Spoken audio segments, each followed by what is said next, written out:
Hello, it's lovely to be talking to you in this video. My name is Father Richard Norman. I'm the Vicar of St George's Church in Bickley, just down the road from St Joseph's, and I'm very grateful to Father Peter Murphy for having invited me to share several videos with you. I'm going to talk a little bit in the spirit of Christian unity about the denomination to which I belong, the Church of England. I'm going to explain a little bit about the Church of England as a national body. I'm going to explain a little bit about St George's Church, the parish in which I minister here in Bickley, and then I'm going to say a little bit about my own vocation and ministry and the path that I've followed to date. So forgive me if I'm beginning with information that perhaps you already know very well, but I'm going to spend a little bit of time in this first video outlining some of what is characteristic of the Church of England and how we can understand it as a church body. Because I suppose for many Christians from other denominations and for many Roman Catholics, the view of the Church of England that we have is conditioned by history and thinking about the Protestant Reformation, thinking about Henry VIII and wanting a divorce, and thinking about the dissolution of the monasteries. I think that Anglicans would say that there's a little bit more to the Church of England than that, but of course the Reformation is a large part of how Anglican identity came into being. Although in the eyes of many the Church of England would be seen to have a beginning at the Reformation, that isn't how the Church of England understands itself. Instead, the Church of England would trace its origins to St Augustine, landing on these shores, bringing the Gospel sent by Pope St Gregory in 597, and we would see the events of the 16th century, the Reformation, as being something that modified and adapted the life of the Church of England, but didn't stop it and start it, didn't begin a new denomination. We'd very much see the Church before the Reformation and the Church since the Reformation as being the same entity in this land. One of the problems, however, is that ask 100 Anglicans about the Church of England and you will receive 100 answers. It's a very difficult body to assess and to describe. Not least because the Church of England is one church within a wider Anglican communion. The Church of England belongs to an international communion of Anglican churches called the Anglican Communion, which are held together with bonds that are far looser than those in the Roman Catholic Church, but which feel a sense of fraternity, kinship, mutual responsibility with one another, and who do share some of the characteristics that I'm going to go on to outline, and would look to the Archbishop of Canterbury, the head of the Church of England, as being the spiritual head also of the Anglican Communion, if not in legal terms, its sort of official head. And interestingly, looking at how the distribution of Anglicans takes place throughout the world, although the Church of England is the mother church of the Anglican Communion and the church with the longest history in the Anglican Communion, the sort of Anglican centre of gravity is elsewhere. A typical Anglican internationally would be a young woman in Africa. There are many Anglicans in different African countries, and the Anglican Church has a presence across the world in different nations and places too. But I'm going to say more about the Church of England because that's the part of the Anglican Communion that I know well. And as I say, it's easier to say what it's not than to say what it is. It's very difficult to get a handle on exactly what the Church of England means. Because, unlike other churches, we can't point to a common liturgical life, a common worshipping life.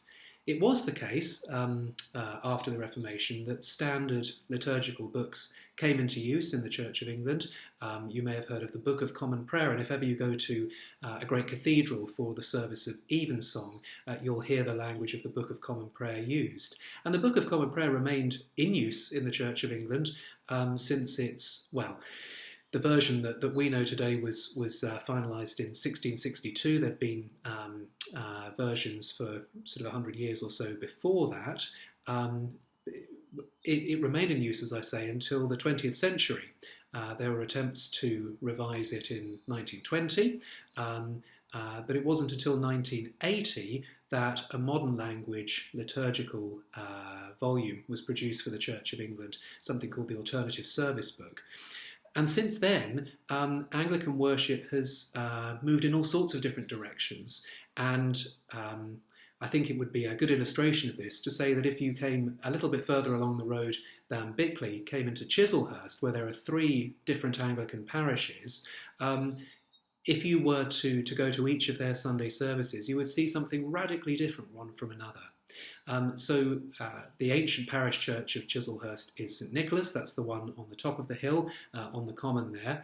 And perhaps if you went to St Nicholas, Chislehurst, on a Sunday morning, you might see that Book of Common Prayer being used for matins, for morning prayer, with a robed choir with those beautiful cadences of 17th century language, a very traditional service, very formal.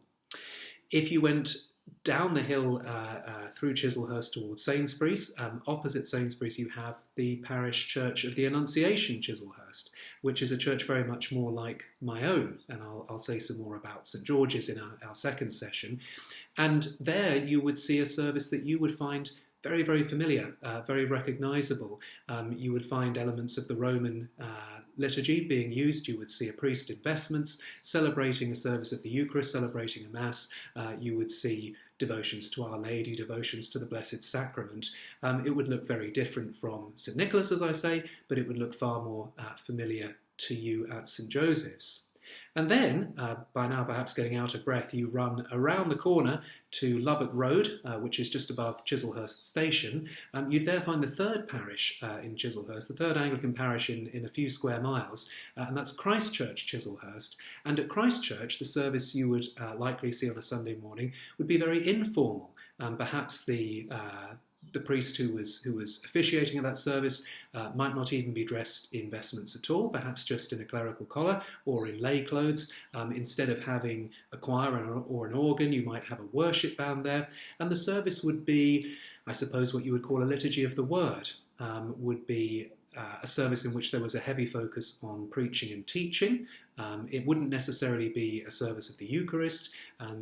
The involvement of the congregation might perhaps be different, with people standing up to share testimonies, to share bits and pieces from their own spiritual lives. And so you can see that 3 different churches, each with the name Anglican above the door, could nevertheless look very different. And so the liturgical arena isn't where we necessarily find the common ground of Anglicanism.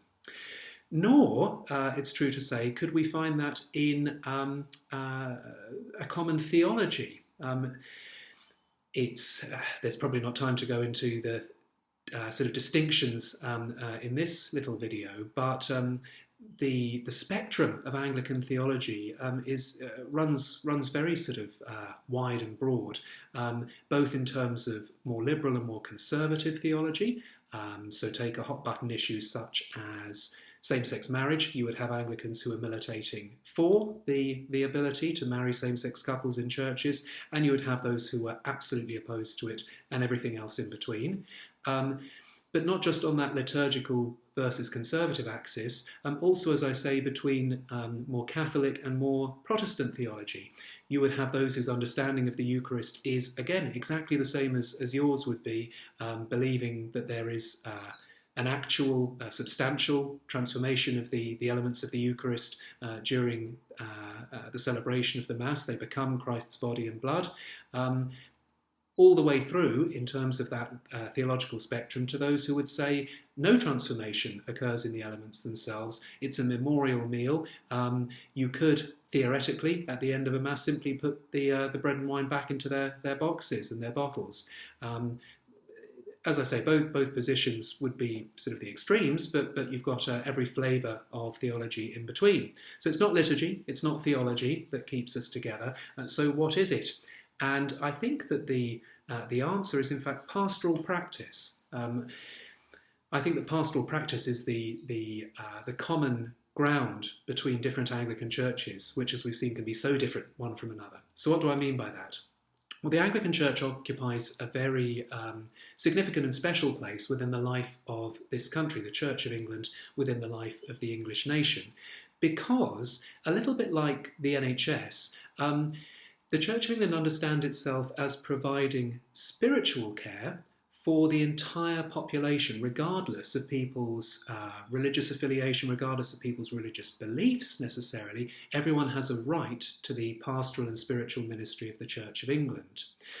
This, of course, is different from other denominations where, for example, if we took the question of education and schooling, which is a big part of our theological formation, put simply, Catholic schools are for Catholic children, and although you may have children at a Catholic school who are not practicing Catholics, or their families aren't, actually the majority would understand the Catholic Mass, would be used to participating in the life of the Church.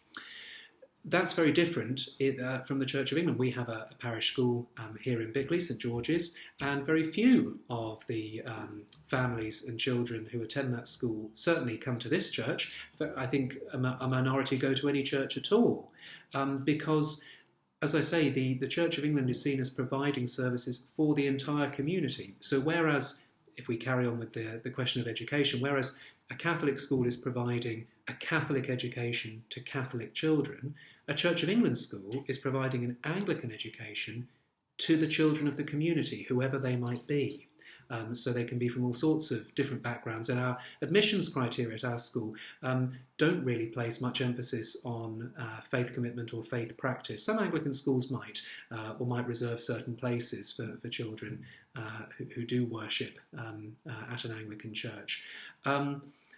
As I say, it's more like a sort of spiritual equivalent of the NHS. Whoever walks through the doors is able to access the pastoral ministry and the spiritual care that are offered.